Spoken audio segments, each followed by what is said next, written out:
Good morning, everybody. Without further ado, we'll dive right into the topic at hand. I will start by quoting Nicole Schmidt, who is a former Google employee and who's also written this famous book, The Age of AI, where he observes that AI has the potential and also promises to transform every realm of human experience.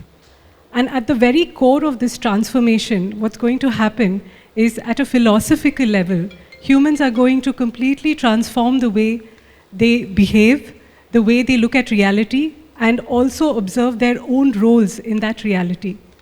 One of the most fascinating things about artificial intelligence is its ability to unlock very deep questions, to throw insights which are, again, not previously explored. So there's a lot of terra incognito that you come across when you're handling artificial intelligence. In this panel, we're going to discuss some of the ethical considerations as well as how the legislative framework is evolving.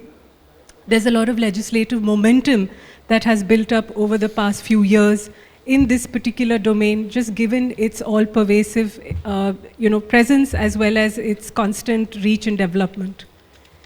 Before I hand it over to the panelists, I'll just briefly talk about some of the high-level trends that we're seeing from a legislative point of view. Right from the European Union that's taken a lead in this entire domain, you will find that the AI Act, which has been introduced, is perhaps one of the most trailblazing legislations because of its wide-ranging mandate for human oversight over artificial intelligence. And this is so important primarily because there seem to be a lot of speculation regarding the human lines blurring when it comes to using and applying artificial intelligence.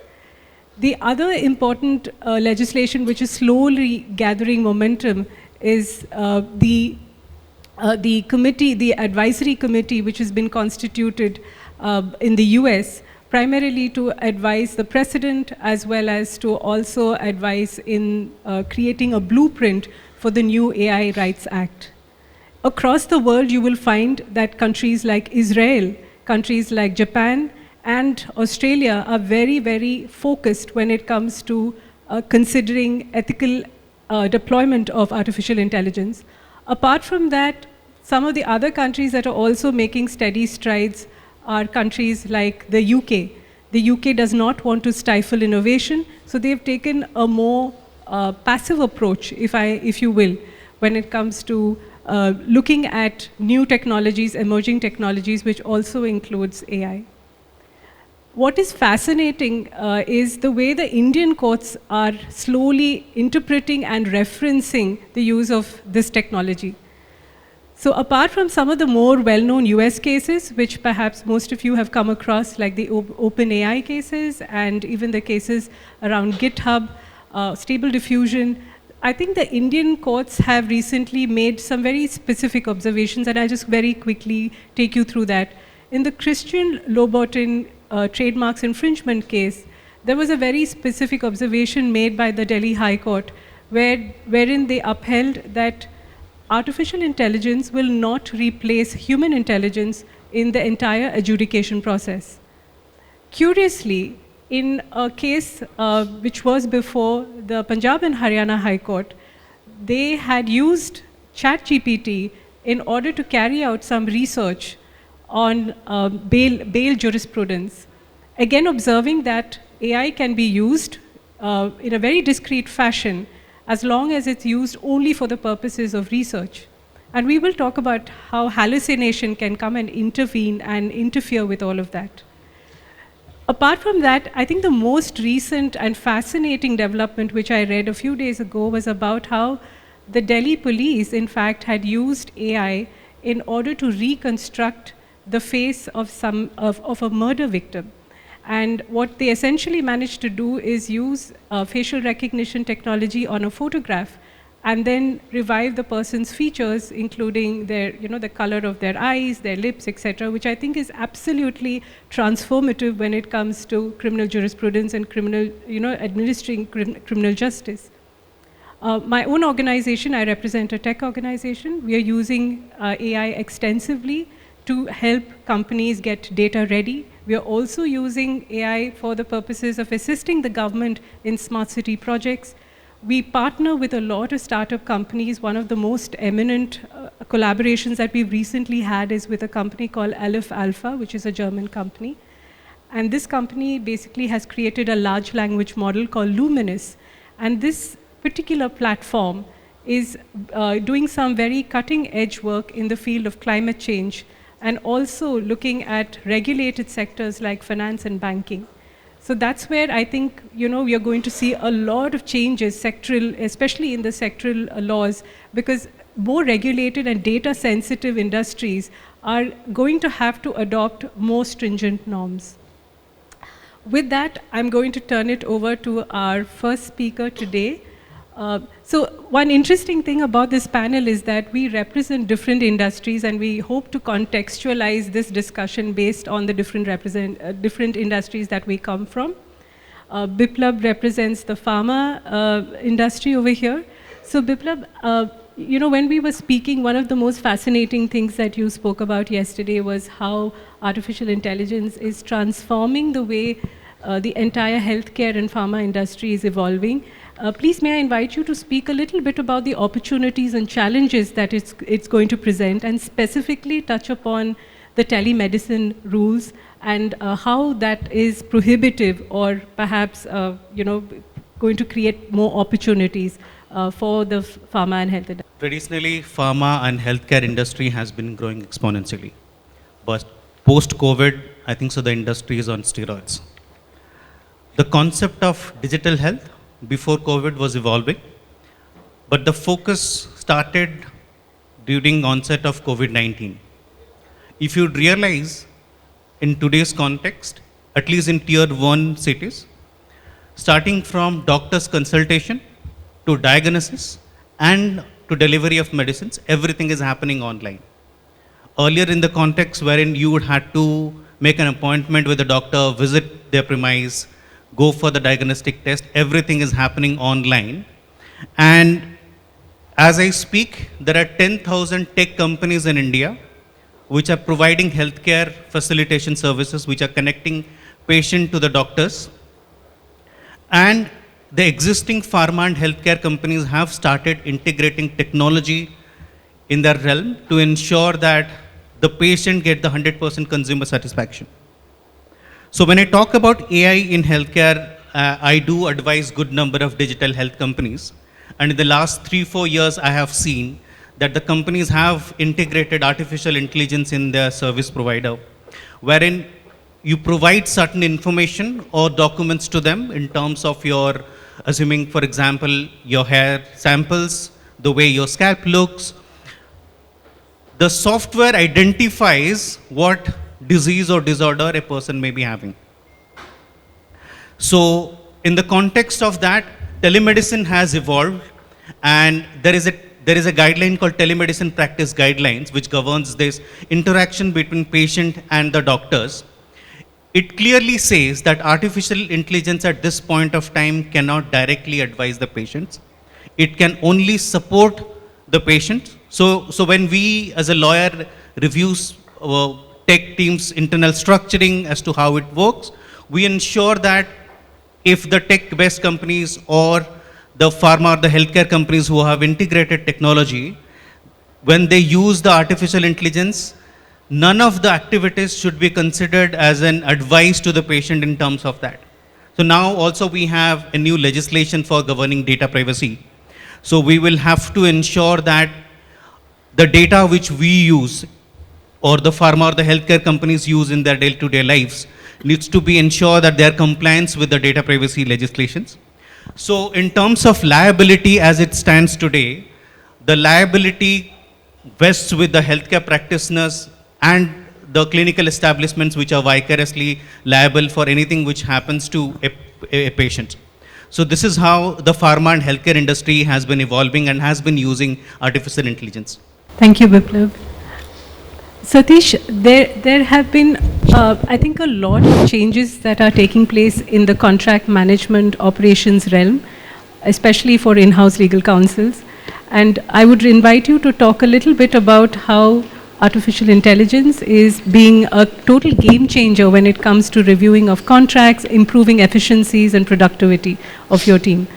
I would also request you as a second question to talk a little bit about data privacy and how AI deployment can impinge upon your data rights.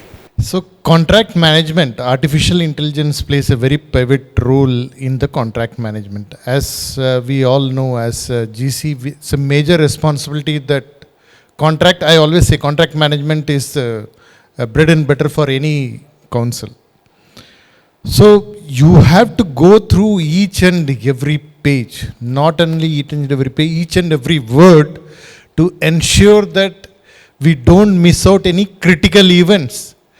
Gone are the days when we just restrict our review on the contract just for 4 clauses like indemnity, limitation of liability, reps and warranties and all. Now you have to understand the business and also highlight the business risks to the business team, because none of them have the patience to read through hundreds of pages. It's the counsels who have to read through each and every page. So there is a major challenge, how do you identify the risk? So artificial intelligence has come out as a blessing for councils, where say hundreds of pages, gets reviewed in a very short time. And you know that, the councils can vouch. When any document comes to a council, it's urgent. It has to be delivered immediately, irrespective of the industry, irrespective of the company. I see it's a very common phenomenon in all the parts of the world. It comes from US to India and it has to be delivered overnight. How can you deliver hundreds of pages in a very short duration? And AI has come as a blessing. It turns around the contract review process in a very short duration. It helps you in identifying, the major risk in the contract. Not only in the legal, but also, it helps in identifying the business risk. So I think AI has come out as a big blessing for the councils. Of course, it cannot replace council. There's always a debate or a question in all the platforms. AI cannot replace councils. At the end, it is a council who is accountable, who is responsible for the output. It is not AI, it's not the software. So the councils which generally go through it, highlight the risk and pass it on to the other side or other councils. But yes, I think AI has come out as a very big blessing in the contract review process. Now the other important point is on the confidentiality and the other risk associated with ethical consideration. I'll put it: data privacy, confidentiality, and ethical consideration. AI is a black box. You only know the output. You don't know what is inside. It lacks transparency. So I think that is where the black box theory comes in. Portion of the AI, and we don't know what is the input that it is giving the final result, what goes into it, that the final results comes out. So the major risk is, for data privacy, for any AI, the data fed into the AI should be vast. In a corporate world, you know that there are many information which are confidential as well as sensitive private information. So what all data can you expose to AI? How the algorithm can take care of all this information? Whether, it can maintain the privacy laws like GDPR and other privacy laws now across all the countries. Whether it can take care of all the laws, only time is going to tell. So I feel that, when you are exposing vast amount of data to AI, there is always a risk of confidentiality and complying with the respective data privacy law in that particular jurisdiction. So that's a big challenge, I feel, as far as AI is concerned. Thank you, Satish. And so well summarized that your AI tools are only as strong as the underlying data that you feed it with. With that, we'll turn it over to Jyothi, who represents the fashion industry. Jyothi, we are very curious to know what sort of an impact artificial intelligence is going to have on the fashion industry. The second part of my question is, since you're an AI and an IP practitioner, more specifically, what are your views on this rising trend in AI litigation? Do you think that courts in India will have to perhaps have specialists to advise on AI-related matters, because it is very, very technology-centric?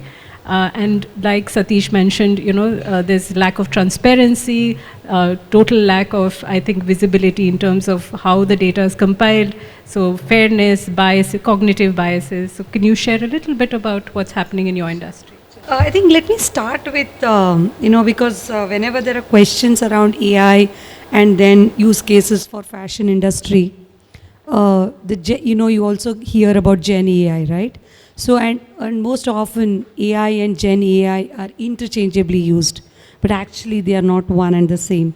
So let's look at what are these quickly, because AI in general, it refers to systems that display intelligent behavior by analyzing the environment and, producing the outcome with a certain degree of autonomy. Like, look at your virtual assistants like Siri, Google Assistants, and your chatbots and all of that. But coming to Gen AI is where, of course, it's a subset of AI using deep learning methodology, neural networks. What Gen AI do is create, new content, new. It's absolutely new. And that is where its potential lies. And coming to its potential lies, but also problems lie. So coming to fashion industry, where do we use them most often is the advertisements. Not very long ago, advertisements, we had to kind of go to studios, do number of shoots with models, or sometimes outdoor locations and things like that. But today, you have softwares like Midjourney, Adobe. You can just create the images, right? Like you can DALL-E, all of these you can create images. And if you want to kind of create some kind of catchy words and expressions, probably ChatGPT could be of help to you.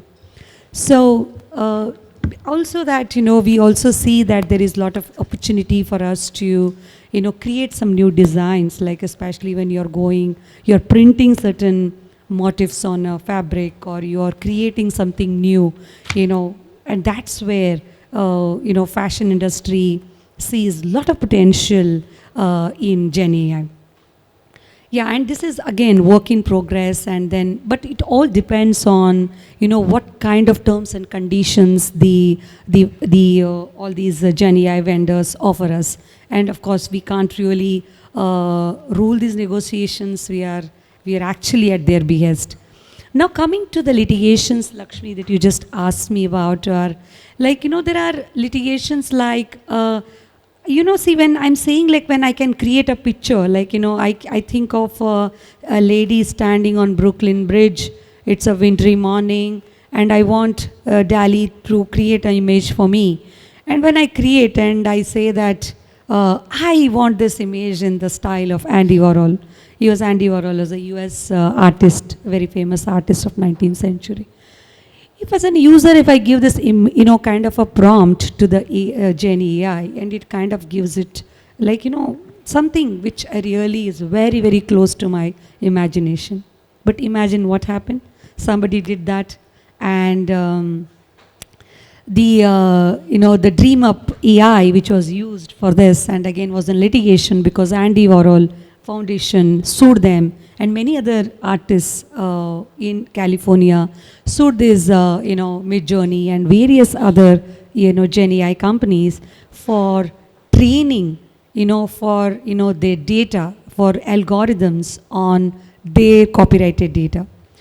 Just to give you some sense of what is the kind of data these Gen AIs gulp, to give you this kind of results. If I were to just give you, GPT-3 was trained on 300 billion tokens. Tokens equivalent to a word, right? And if every word that is fed 300 billion tokens. And Google Palm 2 used 3.6 trillion tokens.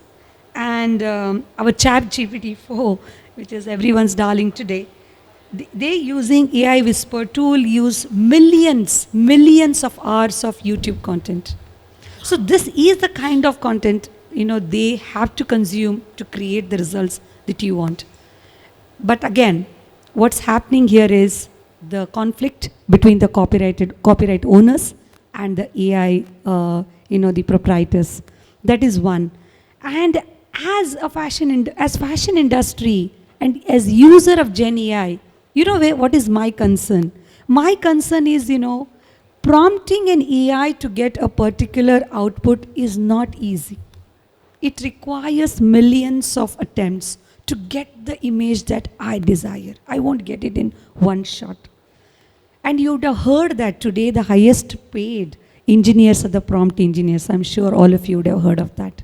Why is it? Because that has become a skill. But unfortunately, when I use the skill and create an image or a content, whatever is the output, do I get copyright in it? Unfortunately, the answer was no. In this case of Zari of the Dawn, there was this lady called Chris Castanova, US computer scientist. She created a comic book. Of course, she used Mid-Journey to create the images, and the US Copyright Office rejected it. But again, there's also good news. A Chinese court, I think it was Beijing court in 2024 Jan, they said that AI content could be copyrighted. But that's where we are today. If you are probably in the US, you might not get it, but you are in China, you might get it. And that's where the concern is. And of course, it requires a lot of technical know-how to understand. I may take like a few more seconds to understand. I was so fascinated. All of you, I think we must make an attempt to read the Zari of the Dawn, the US Copyright Office order. They went on to study Mid-Journey's literature. And they said that it is the noise that is created by the AI and which gets refined by the prompts, and hence the prompts do not influence the results, and hence they are not copyrightable. Look at the technical depth here. And that's the depth we require in adjudicators. And coming to the last question, Lakshmi, that is perhaps today is lacking. And I don't think we should not blame judiciary for that. They need to be trained. And whoever today, and if you're looking at Gen AI market, it's going to be like $1.6 trillion market in next 6 to 7 years. And that only means there will be more litigations. So we need to train the people who adjudicate. So that's where the challenge is. Definitely we need trained people to adjudicate AI disputes. I hope I've answered all your questions, Lakshmi. Thank you. Thank you so much, Jyothi. I think 2 or 3 things that specifically stand out, while you were speaking, I was sort of processing it. One was the rather exploitative nature of the entire AI business, because all these data sets that are created are essentially licensed or owned by somebody else. And the fact that, they are not taking prior permission and not seeking license, or there is no process or framework for licensing itself, is alarming. Right, so I remember when I was taking a flight to Delhi a few months ago, and I was incidentally speaking on the same topic. Somebody asked me, do you think the horse has left the stable? So I said it has, but I'm sure there's a way to rein it in as well, right? And I think the other important thing that struck me when you were talking about, the amount of data consumed in order to get the right image is the fact that there's an entire ESG element or an environmental impact that this entire technology has. So I was discussing this, in fact, with Ashima when I was speaking to a couple of days back, saying that to build ChatGPT-4, the total energy consumption was equivalent to that of energy consumed by 30 households in the US for an entire year. So you can just imagine the sort of carbon footprint and a large language model leaves. right? And the huge impact that it's going to have, especially from an ESG and sustainability perspective. So then the larger question is, do we let innovation continue unbridled, or do we impinge on innovation at some point of time, which takes me to Anubhav, who is here to represent the auto industry. So Anubhav, we are very curious to know from you, what are some of the biggest challenges and trends you're seeing, especially in the automotive industry? And what does this mean, especially when we have entered an era of autonomously driven cars? What sort of liabilities do you think get fastened to an OEM? What sort of remedies or recourse would a person using that technology have? Thank you, Lakshmi. You touched very interesting topics today morning. So, so let's talk about autonomous cars, right? So, or popularly called as AI cars or driverless cars, right? That's the topic, and the ethical dilemmas that are involved in the interpretation or the jurisprudence which is getting involved across the world in this area. Of course, this is a new area of law and much debated. Very few countries have actually legislated or put some framework of legislation around autonomous cars. US, France, Germany, UK are some of the countries who have kind of put some frameworks around it.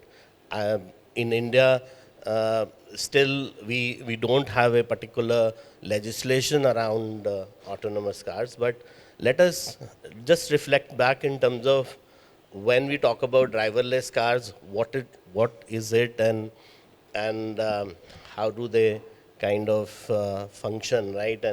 And then slowly, once we understand what degree of automation and where the liability issues are, we'll get into the liability part of it in terms of what kind of liabilities could come and whom to sue. So in an autonomous car, I think it is not single technology. It is a combination of a number of technologies that go together to enable the car to kind of drive on its own and analyze the environment.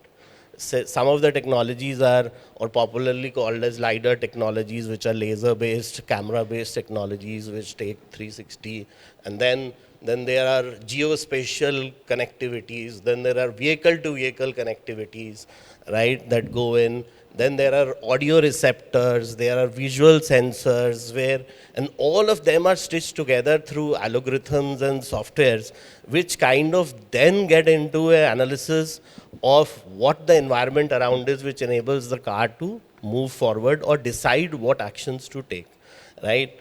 Of course, there are several advantages of driverless car. First of all, I think it reduces the entire stress of driving, which all of us face every day in busy cities and traffics. I think it's a boon for disabled people because I think in their world, this will kind of take away the entire hassle of driving. Also, I think it will reduce the number of accidents, because 80% of the accidents that we encounter today are human errors, and machines, given the way they are trained and the algorithms they work, the errors are much more reduced. And I think that will also change the face of insurance that is there. I think that's something I'll discuss a little later. But on the ethical side, once the driverless cars come, I think you will also see a reduction in the taxi drivers. You will see a lot of unemployment in terms of people who are associated with the transport industry, right? Because the machines will take over the driving part of it, which is mostly the mechanical part or the automation part of it. So there is one ethical concern that straight away comes in terms of whether it will take the jobs, and sadly in this area, if the autonomous cars come in, I think there is a likelihood that those jobs will be taken away, right? So that's a sad part. But on the other hand, we also see effective navigation management, effective traffic management, optimal utilization of road space and things like that. So that's the autonomous world, right? Why there is a need of that that kind of a technology in the future. Or but let us first understand also the automation, right? When we talk about autonomous or driverless cars, we talk about automation from 0 to 5, 0 being the least and 5 being the maximum. So in at present, 3 is the commercial level of automation that is being produced. The Volvos and the Teslas are kind of, and the Mercedes are giving kind of three level of automation, which is not fully automated, but partially automated. So since we are running out of time, I'll quickly go to the liabilities part of it, right? So if it was, right now we are focused on, all our liabilities are focused on the driver, right? Because the vehicle is in control of the driver. And therefore, if the guy rams down into something, he creates damage to property, causes death or damage, the driver is to be blamed for it because he is responsible for the control of the car. So therefore, all the personal insurances that we take are centered around personal liability and third-party insurances. But if imagine when there is a fully automated car where the driver has no role to play, then probably the question arises, should the liability be fixed on the manufacturer, right? Now, if it is the manufacturer, then there are also people who are designing the software. Is it an explicit error on the part of the software designer or implicit? Or should the designer should have known, or should the manufacturer should have put the best technologies into the car, knowing fully well that the accident should have happened? Right? I think those are the tort liabilities that come in. Is it negligence or it is strict liability policies which can be put on the manufacturer? The second aspect of it is the classical debate on whether AI can be hauled up for criminal offenses, because in driving there can be debts, there can be damage, criminal negligence as well, right? So that's a debate which still has not evolved. I think with that I will close, and we can discuss the details over lunchtime. Thank you. How Gen AI has been used in his organization, some of the imminent risks you see, also some of the frameworks that you have created specifically to address the risks of Gen AI. Hi, good morning everyone, and good to see you all, including some of the General Counsel friends. I'm going to divide my part into 4 distinguishing factors so that I give you some factual information. So first I'm going to give you certain examples, where AI has been implemented, and you'll be amazed to know that. Number 2, where I'm using the AI tool, it's in the experimentation process. Number 3, what's the framework we have created or we will all have to create for our organization, because that will be a feedback which will come from your stakeholders. And some numbers from McKinsey, 3-4 numbers, which will tell you what's the mark AI is going to leave with you in a few years to come. All right? So to make it interesting, one of the first example I want to give you, because I represent CarDekho, and Amit Jain also is in limelight because he's one of the sharks on Shark Tank India. It's into auto tech, fintech, and insurance tech. These are the 3 branches we lay out. Now, on the auto tech side, we all virtually realize that, someday we will have a virtual showroom where we can buy the cars, all right? Now, when I say about virtual showroom, it's not just an experiential thing which you will see. You will have a cinematic experience.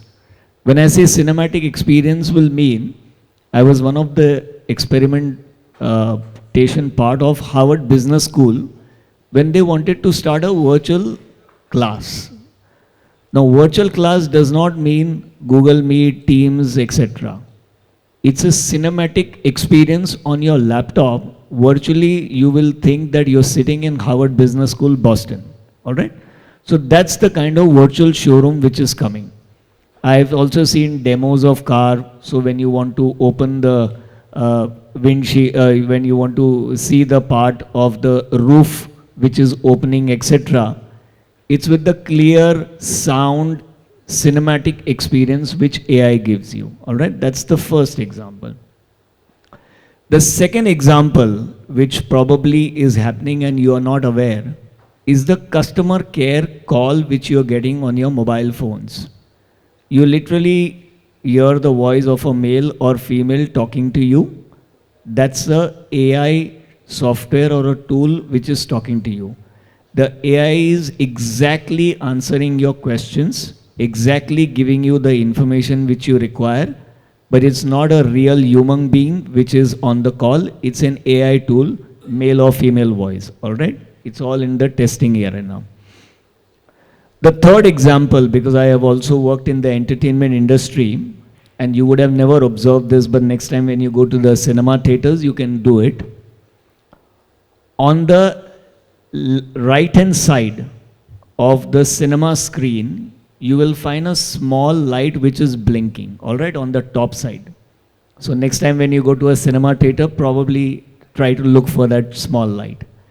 That light is an AI tool which is trying to find out how many male, female, and children are sitting in the room. All right? What's the use of that information? It is required by the advertisers, like Coca-Cola, etc. When you see those ads, the advertisers will require what's the genre I'm addressing. All right? So this is what the creation of AI is going to make to the difference to the world. Okay? Now, when we are in the process of implementing AI in the legal part of it, this comes out of three experiences. One is, I have seen one of the law firm which is using this, one of the examples of luminance which was given here. And there is a machine learning process which is going on in that law firm based in Bangalore. Second is, we are ourselves testing in our legal team the use of that particular AI tool. And third is, 6 months back, I was at Harvard Business School as a graduate. On generative AI, we had a special session. And of course, lawyers are not losing the job. That's part of the survey also. Now, what's the advantage we are getting here? We have identified about 7.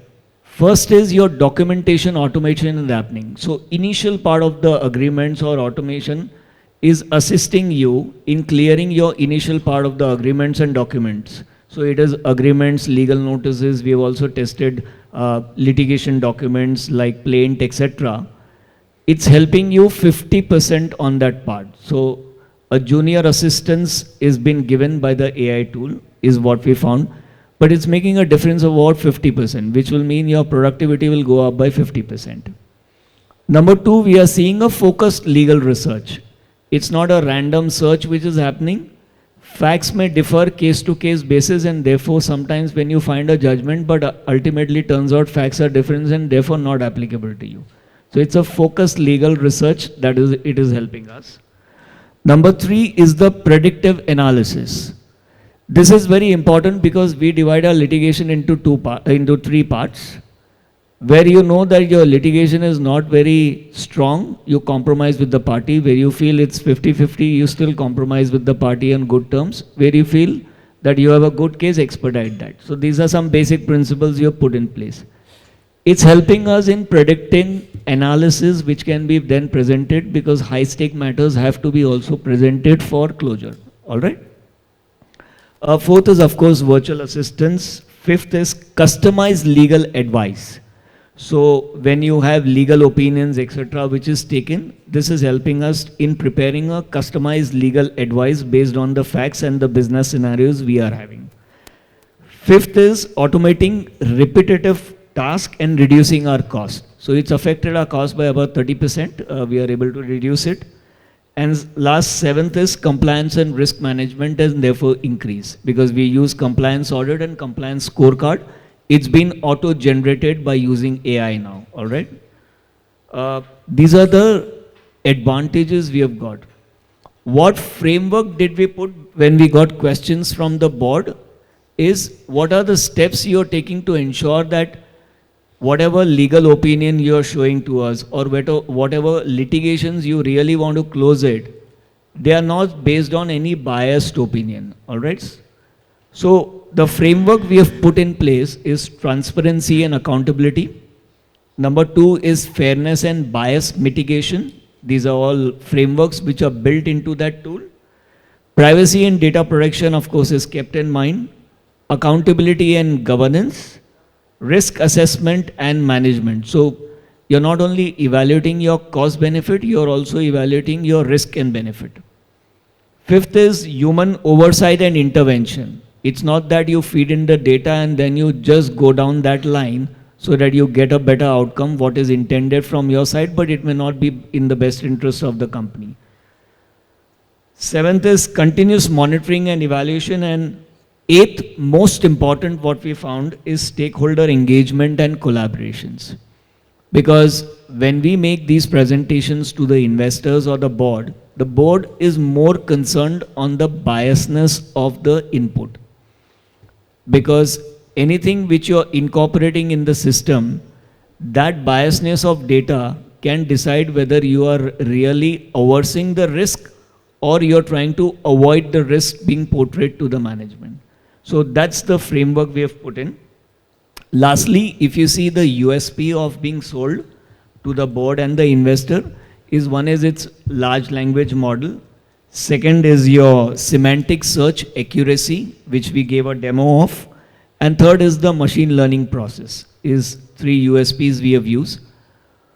What's the difference in terms of the mammothness of AI, which is going to make a difference to your life?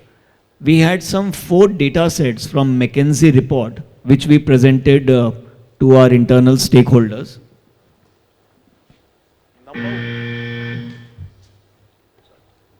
Number 1 was 40% of all working hours across industries can be affected by Gen AI. So that's the first ratio we give. Number 2, 55% efficiency gains by developers by using Gen AI coding tools, which means your machine learning is working and it will help towards developing your teams and your departments individually. 60% automation potential created by AI for customer experience volumes over 5 to 10 years. So when you speak about external customers, as a legal team, your internal teams are your internal customers. Most importantly, for the legal teams and the law firms, the last number was very astonishing. 80% adoption rate of Harvey AI by law firms beta testing the legal assistance. So there's an Harvey AI tool which is there. There's an 80% adoption which has been taken by the law firms on that.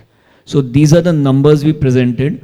One of the astonishing thing which also came up in a Goldman Sachs report is that the moment countries will start using AI and companies will start using AI, generative AI could raise global GDP by 7%. So I think overall also it's making a difference. That's from my side on facts and numbers and presentation on the legal side of it. Thank you. Thank you so much, Zameer. I have a host of questions for you, but I think we'll have to reserve it for after the session. We've come to the end of this panel discussion. Unfortunately, we've run out of time. Just like to conclude by saying that after hearing these panelists, I think you would agree that perhaps we would have to have a repeat session of the same panelists maybe a couple of months down the line. Everyone's in different stages of their AI deployment journey or discovery journey. What's most important, I think, from this conversation, at least what I personally gleaned from, is the fact that artificial intelligence is constantly going to keep invading our lives. And as long as we use it as a force for good, it's definitely going to help in the advancement of our society. But when it's obviously going to be used for other purposes, or we're going to be at cross purposes with the law enforcement, it's definitely going to set us back. So here's to hoping that we all work towards being a force for good. Thank you.